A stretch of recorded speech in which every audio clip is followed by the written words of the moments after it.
Assalamualaikum warahmatullahi wabarakatuh.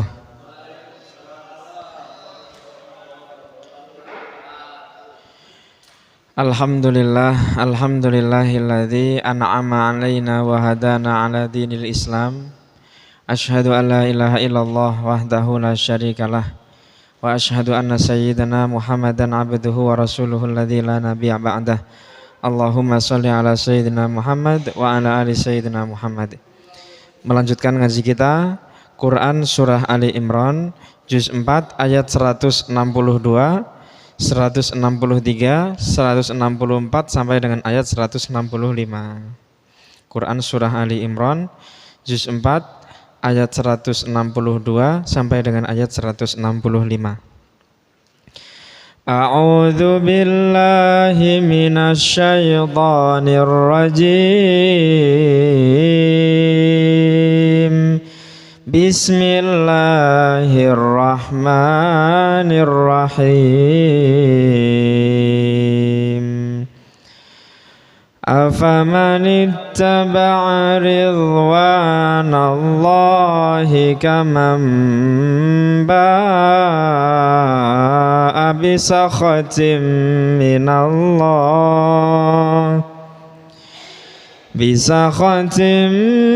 minallahi wa ma'wahu jahannam wa bi'sal masir. Hum darajatun 'indallah wallahu basirum bima ya'malun. Laqad mannallahu 'alal mu'minina idh ba'atsa fihim rasulan min anfusihim yatlu 'alaihim ayatihi wa yuzakkihim wa yu'allimuhumul kitaba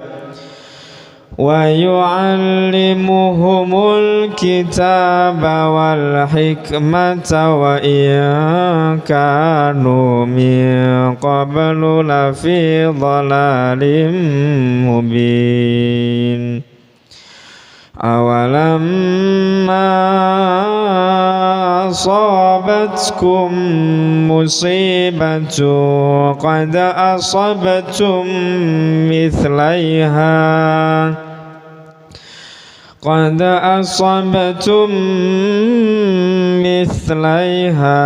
qultum anna hadha qul huwa min 'indi anfusikum innallaha 'ala kulli syai'in qadir. Shadaqallahul azim. Radhiyallahu ta'ala anna wa ankum wa an kafatil mu'minin. Bismillahirrahmanirrahim. Afamanittaba'a ridwanallah, apakah orang yang ittaba'a ridwanallah, mengikuti keridhaan Allah, apa yang Allah Subhanahu wa taala ridhoi itulah yang dia ikuti, apa yang tidak Allah Subhanahu wa taala tidak ridhoi itulah yang dia tinggalkan. Apakah orang yang seperti ini itu kamam ba'a bisakhatin minallah, sama seperti orang yang kembali dengan kemurkaan dari Allah. Sedangkan wa ma'wahu jahannam, sedangkan orang-orang yang kembali kepada Allah dengan kemurkaan ini tempat tinggalnya adalah neraka jahanam, wa bi'sal masir, dan seburuk-buruknya tempat kembali. Nah, ayat yang kita bahas, tema yang kita bahas pada malam hari ini adalah tema yang masih membahas tentang akhlak mulia Rasulullah SAW. Sebagaimana dalam ayat 159, Nabi ini adalah seorang manusia yang bersifat lemah lembut. Dikarenakan siapa? Minallah, dikarenakan Allah Subhanahu wa taala, dikarenakan rahmat dari Allah Subhanahu wa taala, maka Nabi Muhammad sallallahu alaihi wasallam berlemah lembut kepada orang-orang mukmin, kepada orang-orang beriman, kepada para sahabat saat itu, mengajarkan kepada kita bahwasannya kalaulah kita punya anak, kalaulah kita punya cucu, kalaulah kita punya tetangga, kalaulah kita punya saudara, kalau boleh dalam menasihati orang ini dengan cara yang baik, dengan cara yang bagus, dengan lemah lembut. Belum apa-apa, nggak ada angin, nggak ada hujan, walaupun kita bener pun sekalian datang, tiba-tiba datang ke rumahnya nggak pakai ketok pintu salam, tiba-tiba kita bakar rumahnya, apa ya bener, ya kan, seperti itu. Maka kita kalau boleh dalam menasihati orang, bahkan dalam marah sekalipun, kalau boleh tetap bersikap lemah lembut, ya. Baik. Jadi kalau boleh dibilang gitu, ada irama, ada temponya, seperti itu. Baik, sebagaimana Nabi Shallallahu Alaihi Wasallam kalau memberikan nasihat kepada para sahabat ini dengan lemah lembut, dengan kasih sayang. Nah itu dia. Walau kunta faddan ghalidul qalbi, kata Allah dalam ayat 159, jikalaulah kamu ini bersikap kasar, berhati yang kasar, lang faddu min haulik, maka orang-orang sekelilingmu ini akan menjauh darimu. Nah, ini pun juga sama seperti itu juga. Dalam berkehidupan sehari-hari, jenengan punya tetangga, jenengan punya keluarga, jenengan punya lingkungan lah. Kalau memang mau bertetangga dengan orang, maka kalau boleh kita bersikap lemah lembut. Jangan jadi orang yang kasar. Nanti apa jadinya? Lang faddu min haulik, maka mereka akan menjauh dari sisimu. Fa'fu anhum wastaghfir lahum wasyawirhum fil amr. Sama seperti Nabi Shallallahu Alaihi Wasallam saat itu pada perang Uhud. Kalau dibilang para sahabat yang saat itu ditugaskan menjadi pemanah di atas gunung Uhud, punya salah banyak. Pertama, mereka diperintahkan oleh Nabi Shallallahu Alaihi Wasallam untuk jangan pernah sekalipun turun sebelum saya berikan tanda. Walaupun demikian mereka turun juga, satu. Dua, ketika mereka sudah terlanjur turun dan dipukul mundur oleh musuh, mereka tidak mengindahkan perintah Nabi yang kedua. Salah untuk yang kedua. Yang ketiga, ketika mereka sedang dipukul mundur, orang-orang yang tadinya ditempatkan di atas bukit Uhud tadi itu, mereka berlari tanpa memandang ke belakang, walaupun Rasulullah memanggil nama-nama mereka. Nah, kalau boleh seperti itu, kalau pantas so gitu, pulang ke Madinah mereka akan dimarahi. Tapi apa kata Allah? Fabima rahmatin minallahi lintalahum. Walaupun kondisi marah itu menjadi kondisi yang benar, tapi tidak dibenarkan untuk berlaku kasar, ya seperti itu. Insya Allah jenengan ini jauh lebih tahu daripada saya. Saya ini punya tetangga ini punya anak ini dimarahi dia karena satu masalah. Akhirnya pulang dia ke rumah, sama orang tuanya dimarahi. Saya hitung-hitung itu adalah setengah jam lebih, ya. Kemudian saya lagi duduk-duduk di atasnya, lagi duduk-duduk di teras ini, saya panggil anak itu, saya tanya, tadi ibu kamu bilang apa, katanya. Gak tahu, pokoknya dia marah-marah aja, ya Allah. Ya, seperti itu. Anak-anak kecil sama seperti itu. Ya, jadi kalau kita marah-marah ini, yang mereka lihat bukan nasihat, kenapa kita marah? Yang mereka lihat itu, oh Pak Pane ini jahat. Oh Pak Thohir ini kasar. Seperti itu yang mereka lihat ini. Mereka nggak tahu tadi salah saya ini apa ya. Tadi saya kenapa kok dimarahi ya, nggak tahu mereka ini. Ya, seperti itu. Pokoknya mereka tahu kalau kita marah-marah aja, ya. Makanya kalau boleh mentausiahkan kepada orang, menasehati, bahkan marah sekalipun harus dengan lemah lembut, dengan cara yang bagus. Maka sebelum marah-marah itu kata Allah, fa'fu anhum wastaghfir lahum. Caranya biar kita didengarkan orang itu, Maka sebelum kita bilang, sebelum kita berbicara itu, dua hal ini mesti kita lakukan. Apa itu? Fa'fu anhum wastaghfir lahum. Pertama, kita maafkan dulu orang yang berbuat salah. Kalau kita belum maafkan orang yang berbuat salah kepada kita datang kepada dia, pasti dalam hati ini penuh dengan ego, penuh dengan nafsu. Marah ketika kita ungkapkan, bukannya semakin reda malah semakin tinggi nantinya. Maka apa yang mesti kita lakukan? Kita maafkan dulu, baru kita bicara. Kita maafkan dulu, kemudian kita, kalau Nabi, wastaghfir lahum, dan kalian minta ampunlah kepada Allah untuk dia. Ya Allah, saya punya tetangga namanya Pak Faisal, walaupun dia salah, ya Allah ampunilah kesalahan dia. Nah, baru kita datang ke Pak Faisal tadi, maka maafkanlah dia dan minta ampunlah kepada Allah untuk dia. Bapak-bapak sekalian yang dirahmati oleh Allah Subhanahu wa taala dan pemirsa. Jadi di dalam kita mendoakan kepada orang lain, kalau itu baik, itu adalah doa yang mulia. Kalau itu doa yang buruk, saya sampaikan doa yang buruk ini adalah doa yang sia-sia. Kalau saya punya tetangga namanya Pak Faisal misalnya, kemudian Pak Faisal tadi itu dia berbuat salah sama saya berdoa mengangkat tangan, ya Allah timpakanlah musibah untuk Pak Faisal ya Allah. Kalau saya bilang seperti itu, andaikan hari itu Pak Faisal kena musibah, kenanya musibah bukan karena doa saya. Kalaupun saya tidak berdoa sekalipun, hari itu Pak Faisal tetap kena musibah, itu juga bukan karena dia menyakiti saya, memang karena kehendak Allah Subhanahu wa taala. Saya berdoa atau tidak saya berdoa, kalau urusan bala, ujian, musibah ini Allah yang beri, bukan karena makhluk manusia. Sudahlah tidak mendapatkan manfaat, malah mendatangkan mudarat. Dalam satu hadis qudsi ini dijelaskan, setiap kita berdoa itu, maka malaikat-malaikat yang di sekeliling kita itu, satu mengaminkan, dua mengembalikan doa yang kita panjatkan kepada Allah. Kalau saya berdoa baik, ya Allah berikanlah kesehatan, berikanlah kemakmuran, kemudahan untuk Pak Sasmito. Nah, sebagaimana saya berdoa, maka malaikat ini bilang amin, walaka ya ibadullah, gitu. Amin, semoga Allah mengijabi, semoga Allah mengijabahi, dan semoga doa yang sama terlimpahkan kembali untukmu. Seperti itu. Makanya prinsip berdoa itu, kadang-kadang apa yang kita doakan untuk orang lain akan kembali kepada kita. Kenapa? Kita berdoa dengan lisan yang penuh dengan dosa, tapi ketika kita berdoa malaikat mendengar dan malaikat mengamini doa kita. Nah, kira-kira kalau mau dibandingkan, lisan mana yang lebih bersih? Lisan kita kah atau lisannya para malaikat? Kan seperti itu.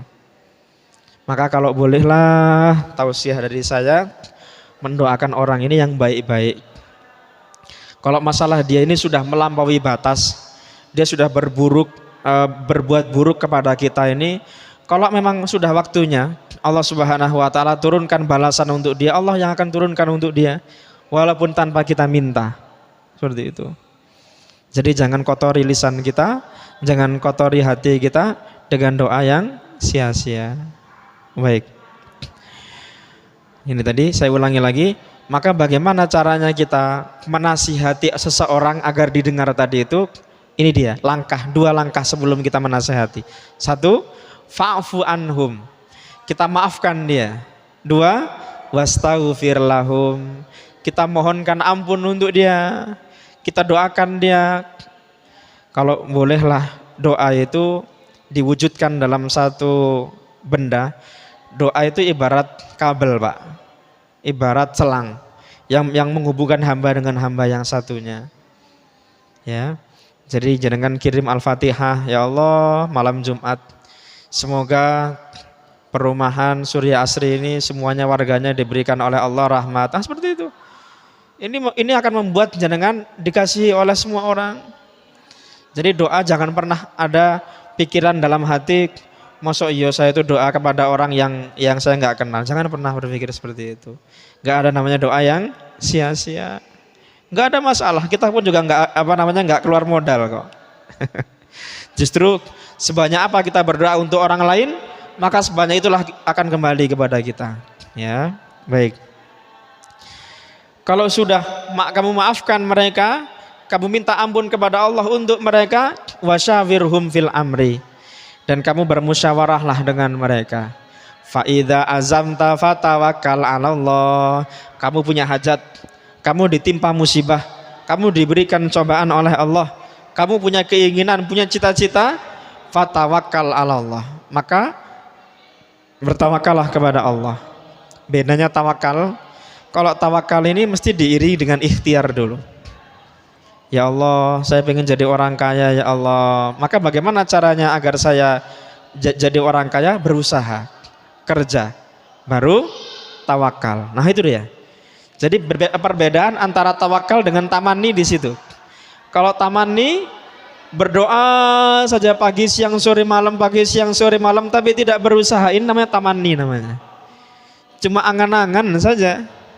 Ya Allah, pengen mobil Mercy ya Allah, tapi turun dari langit bisa nggak ya kira-kira? Nang, Pak, jenengan tunggu sampai setan tobat juga nggak akan turun mobil Mercy dari atas langit. Ya, walaupun jenengan tunggu sampai rel kereta api jadi roti juga nggak akan turun dari langit. Maka berusaha dulu baru bertawakal. Faida azamta fatawakkal 'alallah. Innallaha yuhibbul mutawakkilin. Allah mencintai orang-orang yang bertawakal. Pada ayat itu saya bilang seperti ini. Kekuatan sejati seorang yang beriman kepada Allah itu terletak ketika dia menyerahkan dirinya segalanya kepada Allah. Jadi kalau dia berusaha murni karena kecerdasan dia, murni karena kekuatan dia, murni karena keturunan dia, ada kalanya keturunan, kecerdasan, ada kalanya kekayaan, ini Allah ambil semuanya, nggak punya apa-apa.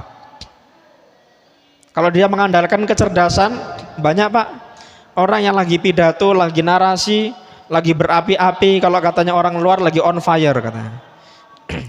Di tengah-tengah pidato, teksnya lupa, ya. Sepintar apapun manusia, kalau sudah lupa, ya sudah. Pinternya berkurang setengah. Seperti itu. Maka bagaimana cara menjadi hamba yang kuat? Berserah diri kepada Allah. Sebelum berangkat naik ke podium, berdoa dulu kepada Allah. Ya Allah, Rabbi shrah li sadri wa yassir li amri wahlul 'uqdatam min lisani yafqahu qawli. Rabbi yassir wa la tu'assir. Ya Allah, lapangkanlah dadaku, mudahkanlah lisanku dalam mengucapkan kalimat-kalimat yang kau ridhoi. Seperti itu. Kita di rumah sudah latihan pidatonya, kita di rumah sudah belajar bahan-bahannya. Ketika mau naik ke panggung, Rabbi shrah li sadri wa yassir li amri. Insyaallah Allah akan bukakan. Yang tadinya belum paham jadi paham, yang tadinya terkunci Allah bukakan. Seperti itu. Innallaha yuhibbul mutawakkilin. Sesungguhnya Allah mencintai orang-orang yang bertawakal. Kita lanjutkan. Iyang surukumullahu fala ghalibalakum. Ini boleh banget kita jadikan pedoman. Ini kata Allah. Jika iyang surukumullah, jika Allah menolong kalian, fala ghalibalakum, maka tidak akan ada yang dapat mengalahkan kalian. Yang bilang bukan saja, yang bilang Allah sendiri. Iyang surkumullahu fala ghalibalakum. Jika Allah berniat menolong kalian, maka tidak ada satupun yang berhak dan bisa untuk mengalahkan kalian. Itu dia. Tapi sebaliknya, wa iyahdulkum, dan jikalau Allah membiarkan kalian, faman dalladzi yansurukum min ba'di, maka siapa lagi selain Allah yang dapat membantu kalian? Itu dia.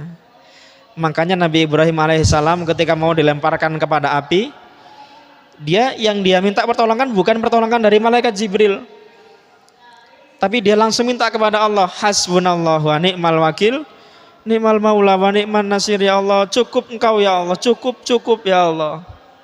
Ni'mal maula, sebaik-baik pelindung, wa ni'man nasir, sebaik-baik penolong.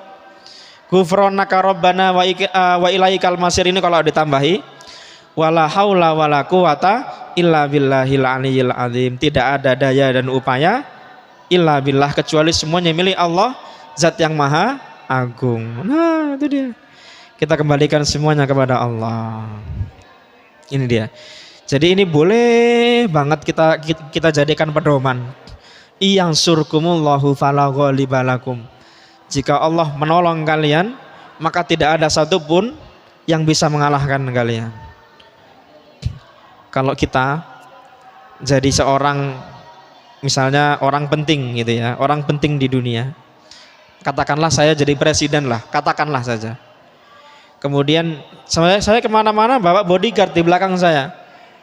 Kemana-mana karena saya yakin bodyguard saya ini adalah orang yang kuat, orang yang gagah, orang yang perkasa. Kemana-mana santai bawaannya. Kenapa? Karena saya ingat kalau di belakang saya ada bodyguard saya. Nah, ini karena makhluk saja dia bisa tenang hati dia. Kalau backingannya Allah langsung bagaimana? Seperti itu. Iyang surkumullahu fala ghalibalakum. Nah, itu dia. Wa 'alallah falyatawakkalul mu'minun, dan hanya kepada Allah lah hendaklah orang-orang yang beriman ini bertawakal. Atau dibalik kalimatnya, dan hendaklah bertawakal hanya kepada Allah orang-orang yang beriman. Nah, itu dia. Saya pernah cerita kepada jenengan, iman ini makna dalam bahasa Indonesia ini, iman artinya adalah percaya.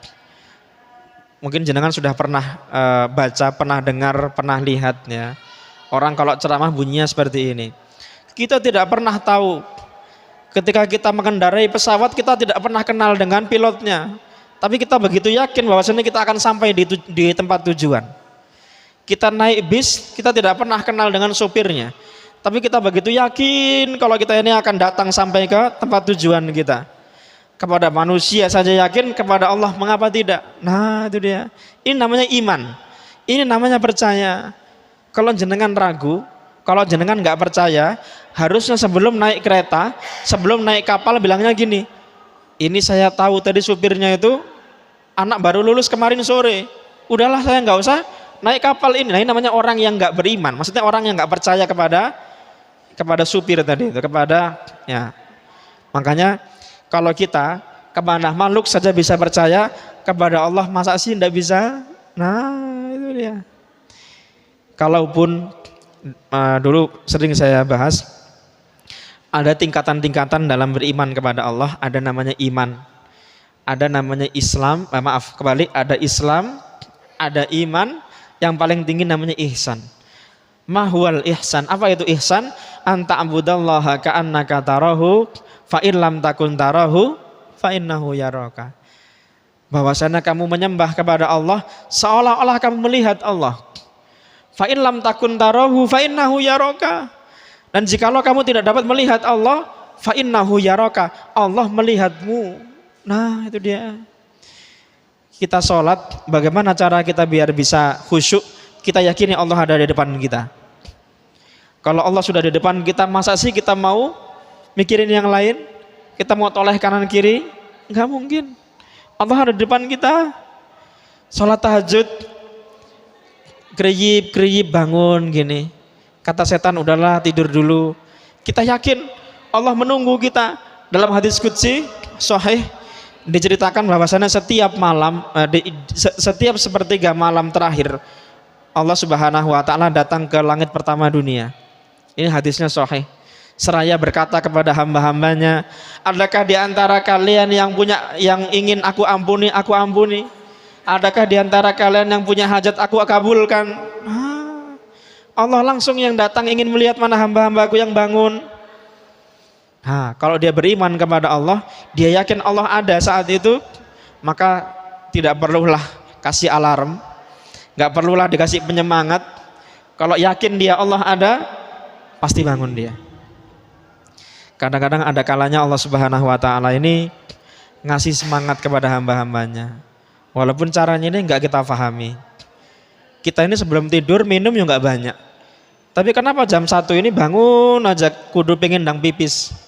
Nah, kita husnuzon kepada Allah. Daripada kita ini percaya sama setan, lebih baik kita husnuzon kepada Allah. Ini mungkin caranya Allah biar saya sholat tahajud. Pak Ustadz, biasanya kan saya sholat tahajudnya kan jam 2, setengah 3. Sekarang kan jam 1. Udahlah tidur dulu aja lah, jangan percaya Pak. Saya sudah membuktikan. Ya, saya itu baik pakai alarm, baik nggak pakai alarm sama. Kalau biasanya istiqomahnya jam 2, kalau Allah bangunkan jam 1, sholat aja jam 1, nggak masalah, nggak apa-apa. Karena kalau jenengan jam 1, jenengan tidur lagi, berpotensi 70% sholat tahajudnya hilang. Ya, mumpung bisa bangun, sholat tahajud dulu. Masalah nanti mau tidur lagi sesuai dengan keyakinannya masing-masing. Kalau jenengan yakinlah nanti sholat subuh saya bisa bangun, berarti boleh. Jam 1 sholat tahajud, habis sholat tahajud berdoa, zikir, habis zikir tidur lagi. Ya. Tapi kalau nggak yakin ya, boleh jenengan pasang alarm atau tidur sambil duduk seperti itu. Ya. Baik. Perlu kita ini kadang-kadang, kemarin saya baca satu hadis bagus banget, hadisnya gini. Iyyakum wal ghuluwu fiddin. Fa inna ahlaka man qabalakum al ghuluwu fiddin, kata Nabi. Jauhilah oleh kalian berlebihan dalam beragama. Fa inna ahlaka man qabalakum al ghuluwu fiddin. Karena sesungguhnya umat-umat sebelum kalian hancur dikarenakan berlebihan dalam beragama. Saya kasih sharing info apa yang disebut dengan berlebihan dalam beragama ini gini. Kalau di dalam beribadah berlebihan dalam beragama itu gini. Pak Ustadz, saya nanti mau sholat malam terus saya nggak mau tidur. Nah, itu nggak boleh. Padahal kata Allah dalam Al-Quran itu wa ja'alna laila libasa. Allah jadikan malam itu sebagai pakaian biar kita bisa tidur. Jangan dolimi badan kita. Udahlah saya mau melean saja, mau sholat tahajud sampai pagi, jangan. Rasulullah saja tidur, kita umatnya masa nggak tidur? Kalau memang mau nanti sepanjang malam sholat tahajud, habis isya jam 8 langsung tidur. Nah, itu lebih bagus. Ada lagi, saya nggak mau menikah, saya mau fokus sama ibadah. Ini namanya dolim. Ini namanya dolim. Bahkan Rasulullah sendiri tidak mengajarkan hal ini. Allah mewajibkan pernikahan, Rasulullah mensyariatkan, mensunnahkan kepada umatnya untuk menikah. Ini namanya tindakan yang dolim. Ya, baik. Jadi jangan ada alasan saya mau beribadah terus saya nggak mau menikah, jangan. Menikah juga perlu, ibadah juga perlu. Nah, seperti itu. Baik. Udahlah Pak Ustadz, saya nggak mau kerja, saya mau ibadah aja. Terus anak istri mau makan apa? Seperti itu. Baik. Ini namanya berlebihan dalam beragama. Kalau dilihat dari segi beribadah. Kalau dari segi sosial, ya mungkin jenengan sudah tahu berlebihan dia. Pokoknya yang masuk ke surga itu cuma kaum saya saja. Islam yang baik itu adalah anggota kelompok saya saja. Selain daripada kelompok saya, finnar. Nah, di dalam neraka. Ini juga termasuk dari ghulu fiddin, berlebihan dalam beragama, ya. Baik. Ya, kalau yang dia bilang ini antara Islam dan non-Islam, ini mungkin ada sedikit bisa dibenarkan. Tetapi ini sesama Islam, tetangga pula itu, ya. Baik. Ini namanya berlebihan dalam beragama. Nabi pun tidak menganjurkan hal ini. Wa maka nali nabiyyin ayyagul, dan kemudian Allah Subhanahu wa taala menyangkal bahwasanya Nabi Shallallahu alaihi wasallam itu berkhianat. Minggu lalu sudah saya terangkan bahwasanya yagul di sini itu lebih mendekati makna mengambil hak orang yang bukan menjadi milik dia. Kalau bahasanya orang zaman sekarang gitu, yagul itu adalah korupsi, ya. Dan Nabi Shallallahu alaihi wasallam itu tidak pernah korupsi. Kalau memang seperti itu, wa may yaghlul ya'ti bima ghalla yaumil qiyamah. Nabi Shallallahu alaihi wasallam tidak pernah mengambil hak orang lain. Dan siapa yang mengambil hak orang lain, ya'ti bima ghalla yaumal qiyamah, maka pada hari kiamat orang yang mengambil hak orang lain tadi itu akan datang dengan hak yang dia ambil saat itu. Kalau pada waktu ketika dia masih hidup, dia ambil dengan sembunyi-sembunyi, dengan gelap-gelap. Kalau sudah hari kiamat, ya'ti bima ghalla yaumil qiyamah.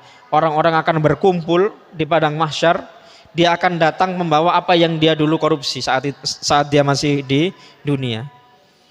Dia korupsi, misalnya, ini misalnya saja Pak nggih, di Indonesia nggak ada. Dia misalnya korupsi tambang misalnya, dia akan datang pada hari kiamat dengan tambang di atas dia. Nah, seperti itu. Jangan dibayangkan dulu Pak nggih. Ya, baik. Seperti itu. Makanya kalau bolehlah di antara kita kalau ada yang mau jadi pemimpin boleh Pak, boleh. Bukannya saya melarang, bukannya saya melarang. Boleh. Bahkan dalam Al-Qur'an pun disebutkan, wahai orang-orang beriman, janganlah engkau menjadikan orang-orang selain dari kalian menjadi seorang pemimpin. Kalau mau jadi pemimpin haruslah jadi golongan yang Islam, taat kepada Allah. Kepada Allah saja takut, apalagi kepada manusia dia. Takut mengambil hak orang lain, takut mendolimi hak orang lain, nah, seperti itu. Karena takut dia kepada Allah. Sebaliknya, kalau kepada Allah saja tidak takut, apalagi kepada manusia.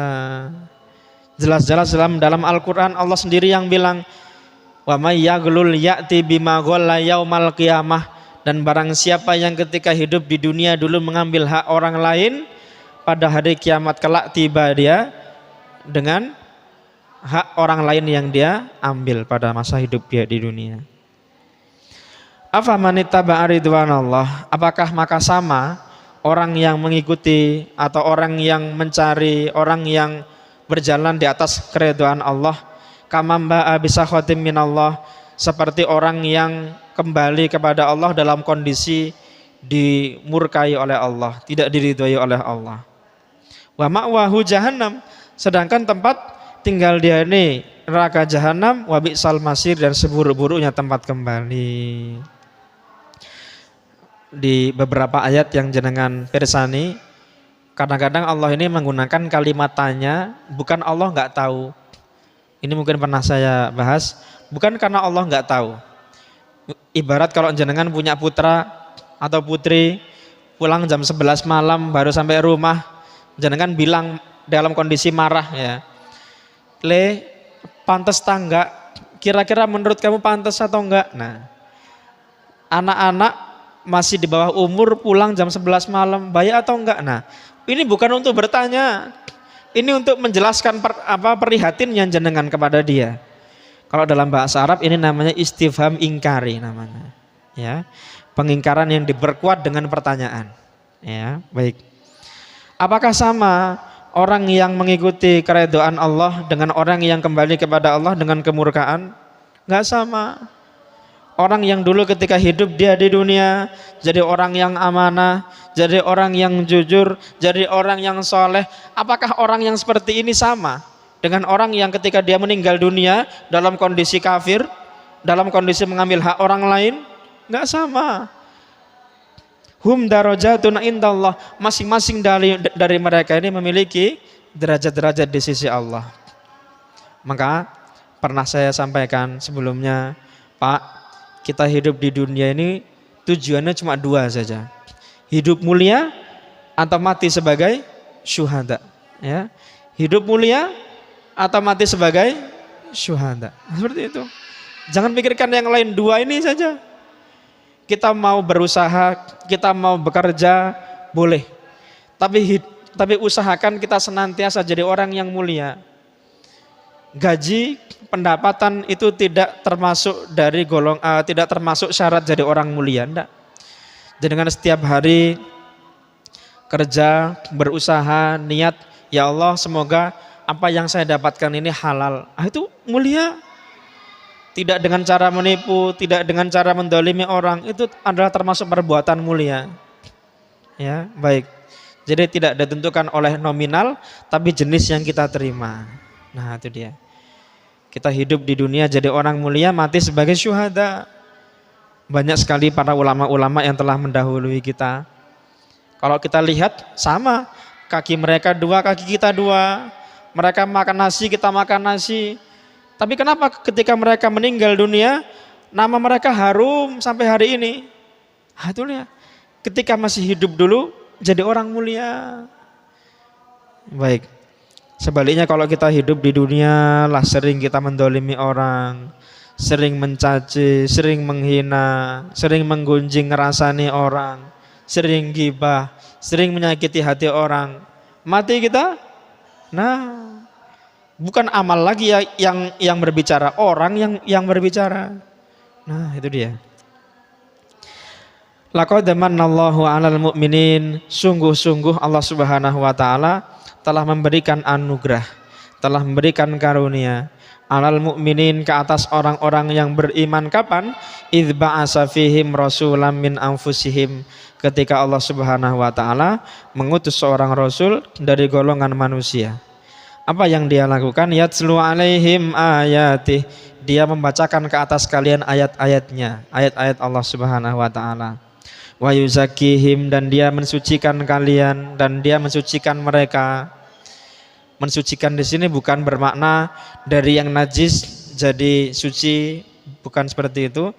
Nah, sebelum datangnya Nabi Shallallahu Alaihi Wasallam menjadi nabi, maka maka bumi ini diisi oleh orang-orang yang melakukan perbuatan syirik. Mereka tidak mengenal Tuhan mereka. Mereka melupakan kemanusiaan mereka. Sebelum datangnya Nabi Shallallahu Alaihi Wasallam, maka zaman itu disebut dengan zaman jahiliyah. Nah kan? Baru ketika datangnya Nabi Shallallahu Alaihi Wasallam, barulah datang syariat, barulah datang kemanusiaan. Ya, makanya disebut wa yuzakkihim, dan dia mensucikan mereka. Wa yu'allimuhumul kitaba wal hikmah, dan Nabi tersebut mengajarkan kepada mereka kitab dan hikmah, Al-Quran dan hadis.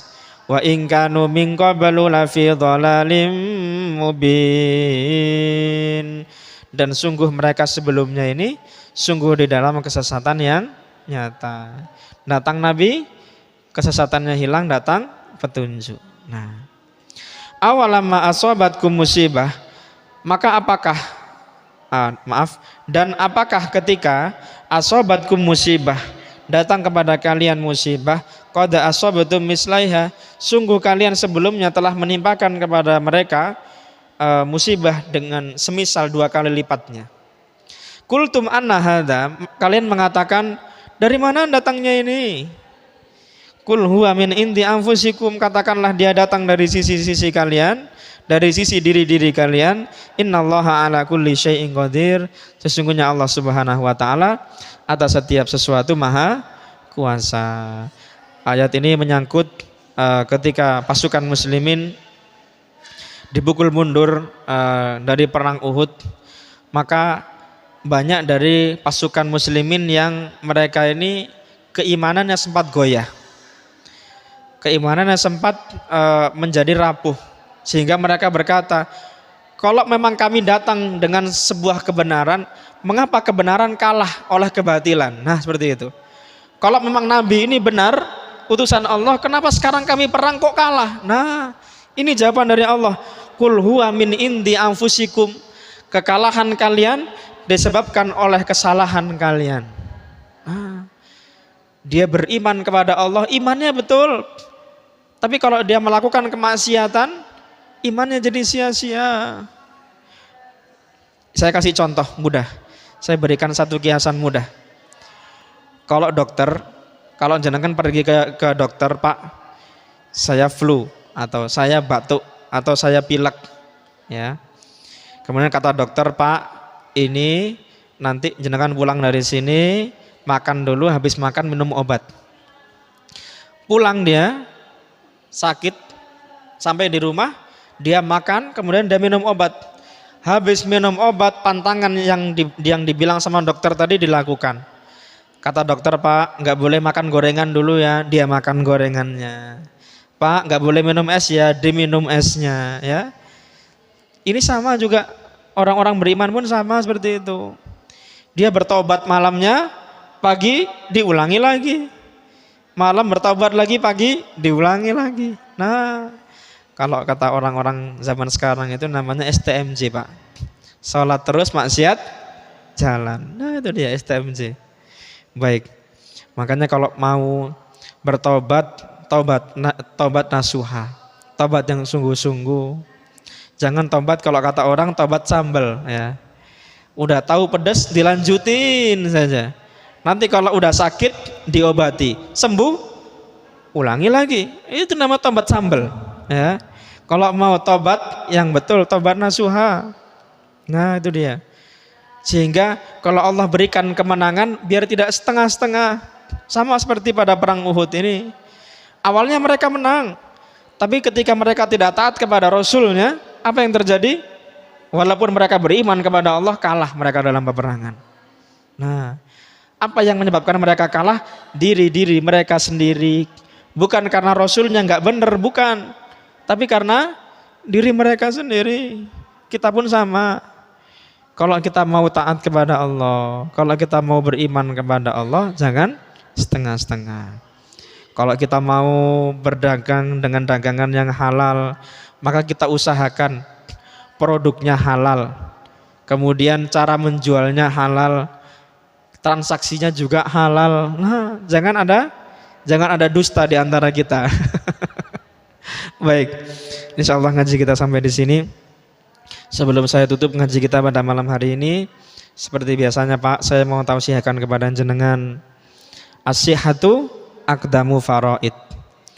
Ada yang lebih fardu daripada sholat 5 waktu. Ada yang lebih fardu daripada puasa bulan Ramadan. Ada yang lebih fardu daripada naik haji. Apa itu? Menjaga kesehatan. Ya. Jadi jangan dikira orang yang menjaga kesehatan itu bukan termasuk ibadah. Itu ibadah yang paling tinggi. Sholat, normalnya sholat harus sambil berdiri. Gak mampu dia berdiri, duduk. Duduk gak mampu, tiduran. Gak mampu, berbaring. Berbaring gak mampu, kedipan mata. Kedipan mata gak mampu dengan niat. Jangan lihat di rumah sakit itu orang-orang yang kena stroke udah akut itu, sadar mereka, tapi cuma matanya melek saja gini. Ya seperti itu. Tapi mereka sadar, orang bicara mereka dengar. Nah, bagaimana sholatnya orang-orang seperti ini? Dengan niat sudah. Bahkan dengan niat pun tak mampu. Assalamualaikum, inna lillahi wa inna. Seperti itu. Bahkan orang berpuasa pada bulan Ramadan, Pak, setahun sekali. Tapi kata Allah, kalau kalian sakit, fa'iddatum min ayyamin ukhur, maka gantilah di hari yang lain. Loh. Artinya dengan sakit bisa membatalkan yang fardu. Jadi kalau boleh lah kita menjaga kesehatan. Kalau kira-kira cuacanya agak sedikit suka ngeprank, Pak, jangan pakai jaket. Kalau badan sudah ngereges, jangan minum vitamin. Nah seperti itu. Usahakan badannya tetap sehat. Kalau sudah berikhtiar sedemikian rupa kok masih sakit, fatawakkal 'ala Allah. Sudah kita tawakal kepada Allah. Saya cerita terakhir Pak Nggih. Kemarin itu 2 hari yang lalu mungkin. Saya nganterin istri pergi ke puskesmas. Puskesmas itu saya cerita kepada jenengan, poli umum itu yang paling penuh. Kursi-kursi dari ujung kanan sampai ujung kiri punyanya poli yang lain itu diisi sama poli umum. Apoteker, farmasi manggilnya itu, Pak ini 3 kali 3 kali sehari habis makan. Nanti kalau masih pilek, nanti kalau masih batuk, nanti kalau masih panas. Ya Allah, hampir semua mereka sakitnya sama. Kalau nggak flu, batuk, kalau nggak batuk, pilek. Nah, seperti itu. Ya betul. Ustadz ini kan sudah musimnya. Iya, musimnya memang. Tapi kalau boleh kita menjaga kesehatan lebih baik. Baik. Makan makanannya. Dulu kalau orang Turki itu punya satu kebiasaan. Kalau mereka musim panas, mereka makan makanan yang segar-segar.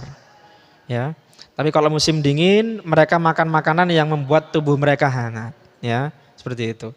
Udahlah musim dingin, musim hujan, es dawet Pak, ya hujan-hujan dingin-dingin es dawet, ya saya nggak nyalahkan es dawetnya, cuma kedoliman dia ini, ya baik, udah tahulah nanti berpotensi pilek diteruskan, ya kalau hawanya panas jangan minum es masih maklum, masih ada bener-benernya, ya baik. Semoga Allah Subhanahu wa taala senantiasa memberikan kepada kita kesehatan, Apabila ada yang sakit semoga Allah sembuhkan. Kita punya hajat semoga Allah kabulkan. Kalau kita punya hutang semoga Allah lunaskan. Subhana rabbika rabbil izzati amma yasifun. Wassalamun alal mursalin walhamdulillahi rabbil alamin. Lillahi ta'ala al-Fatihah. A'udzubillahi minasyaitonir rajim. Bismillahirrahmanirrahim. Alhamdulillahirabbil alamin. Arrahmanirrahim.